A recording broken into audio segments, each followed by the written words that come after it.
What is the Metacrisis? And why is it hopeful, given that it kind of sounds like just the opposite of hopeful? So basically the issue is, if you look at all of these different societal issues, where each issue has a community of people that's looking at that issue and looking at the evidence and shouting from the rooftops about that issue, if you zoom back and look at the entire landscape of issues we're facing as a society right now, there are connections between all of them, and there are common patterns between all of them, even though these different communities looking at different issues are essentially at odds with each other and like fighting each other and dismissing each other's evidence.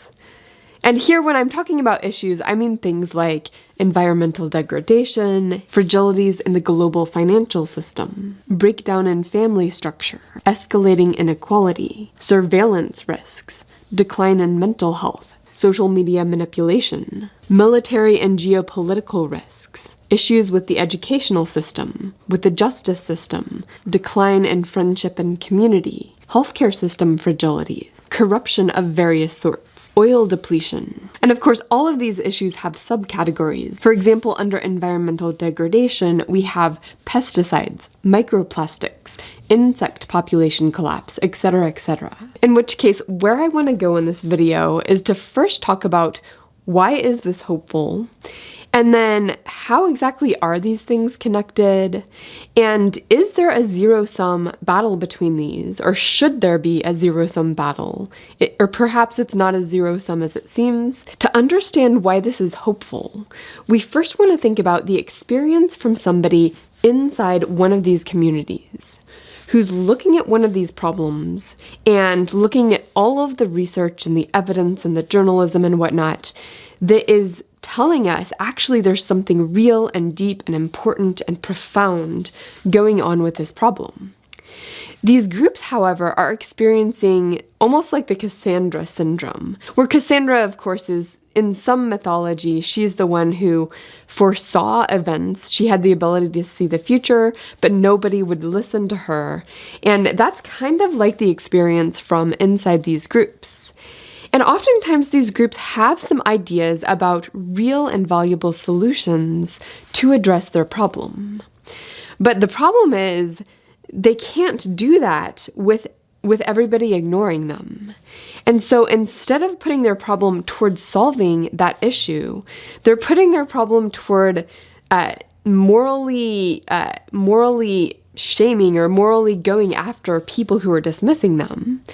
And that, of course, is fueling this battle, this what some people call polarization, but I think it's way more multipolar than it seems. But from that inside, it seems impossible, and it feels impossible based on their experience. So why is it hopeful to think about the Metacrisis?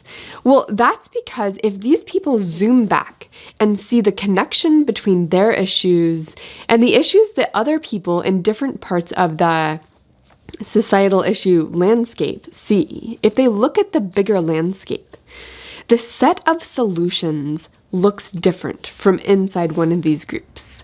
Like the solution set from the whole landscape is more about the system, more about how economic resources flow, more about how we figure out what's true and what evidence is just trying to get people riled up. And that is the space from which we can actually collaborate across groups and come up with real and viable solutions, rather than behaving as if all of these problems are zero-sum. And also I do want to say that not all of these groups have 100% accuracy. In fact, I would probably say none of the groups are completely free from false information or false facts that many people in the group believe.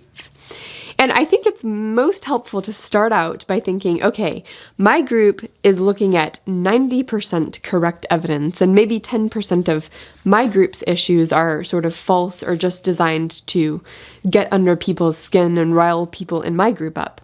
Whereas that other group has 10% truth and 90% just false facts or inaccurate, misleading facts that are just designed to get them riled up. I think that's a good starting place. Because, of course, we need this humility about epistemics, about knowledge systems, and just acknowledging that your group has a little wrong and their group has a little right is like one step toward being able to collaborate, I think. That's a good starting point. And it's absolutely true that the information environment is going to favor things that rile people up based on just the fact that social media gets clicks and likes and engagement out of that outrage. So it's going to come up with the facts that will get that and the misleading spins that will get that. That's true in every group. Oh, and I want to give you my favorite John Stuart Mill quote that relates to this, because it indicates this is not just a modern problem. Back in the mid-1800s, John Stuart Mill saw something that was similar. So here it is. The besetting danger is not so much of embracing falsehood for truth, as of mistaking part of the truth for the whole. It might be plausibly maintained that in almost every one of the leading controversies, past or present, both sides were in the right in what they affirmed, though wrong in what they denied, and that if either could have been made to take the other's view in addition to its own, little more would have been needed to make its doctrine correct. In which case, if groups are wrong in what they deny about the other group's truths, how is that such a pervasive thing? How is it true across so many groups, across history, such that even John Stuart Mill was seeing the same thing? And I answer this question with this, what I'm calling the straw man mythology, which is really robust, and it's definitely fed by social media algorithms, which is basically where if you have like a gut negative reaction to another group, and perhaps that reaction is coming from something accurate that you're seeing or sensing or intuiting, which I'll explain in a second. But if you're getting that, you have this like need to dismiss them, and your group will latch on to anything that feels psychologically valid that will dismiss them. Oh, they're just, all hyped up. They're just being manipulated by social media algorithms. They have a psychological need for that. Now, of course, there's truth in each of these groups that sees something. Some of these people do have a psychological need to project their personal experiences onto the issues that they're riled up about. Like, it's not that the modes of dismissing are entirely false. The 10%, 90% thing, a portion of why you're dismissing them is totally accurate. It's just that you sort of throw that entire blanket over that group when there actually is something, even if only 10% of what they're saying, that is right. Now, what's my case that all of these different issues are actually connected in some underlying system structure? And of course, this relates to my channel because I'm thinking through paradigm shifts in economics, governance, and knowledge systems, like the incentive structures that shape how we as a society channel resources, how we channel attention, how we decide what is true and valid. And that, of course, is going to lead to which problems get big and escalate, which problems actually get resources and attention devoted to them. And if you look at all of these different issues, some of them are a little bit more foundational. Like, can you solve issues with environmental degradation without solving some of the issues with the banking system? And of course, I would say no. But even if you haven't yet made connections between these different issues that are more direct connections like that, I think it is possible for everybody in all of these groups to start to recognize patterns. Like patterns about when we look at the checks and balances that our society has put in place. Are those checks and balances serving power, or are they actually addressing issues that collectively we would want to address? Now, what about the zero-sum problem? Like, are people intuiting something real when they feel a zero-sum battle between their issue and those other people looking at that other issue? And I contend that yes, there is something real they are sensing.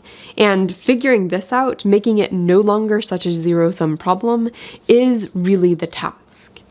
So we might ask the question, are there enough resources in the world to address all of these problems? And if the answer is, oh, you're trying to address all of them such that the world has no problems anymore, then the answer is definitely no. There's not enough resources to do that. But if the question is, are there a lot of resources that are currently wrapped up in these battles where there's a ton of energy and resources going into that battle, but very little movement?